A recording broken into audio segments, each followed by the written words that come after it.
નમસ્કાર, આપ જોઈ રહ્યા છો લખત ન્યૂઝ અપડેટ ચેનલ। તમામ સમાચાર અને અપડેટ મેળવવા માટે ચેનલને સબસ્ક્રાઇબ કરો અને બેલ આઇકન પર ક્લિક કરો, જેથી તમામ સમાચાર અને અપડેટ તમને મળી રહે।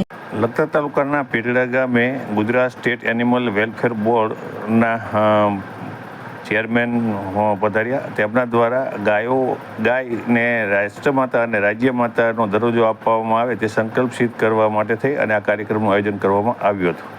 હાલમાં સમગ્ર રાજ્યમાંથી બહોળી સંખ્યામાં નામાંકિત ગૌસેવકો, માલધારી સમાજના આગેવાનો, રાજકીય અગ્રણીઓ, સાધુ સંત, મહંતો, ભુવાશ્રીઓ ઉપસ્થિત રહી અને એનિમલ વેલફેર ક્ષેત્રે અનેકવિધ કામગીરી હાથ ધરવા સૂચિત જગ્યાએ ગૌશાળા નિર્માણ હેતુ જમીન સ્થળ તપાસ, મુલાકાત, ગૌપૂજન અર્ચન, માતાજીની નવરંગો માંડવો, ડાક ડમરૂ, ડાકલા, સંગીતના ભવ્ય સાંસ્કૃતિક પવિત્ર કાર્યક્રમનું આયોજન કરવામાં આવી રહ્યું છે। ત્યારે આજે લખતર તાલુકાના પેટડા ગામે ગુજરાત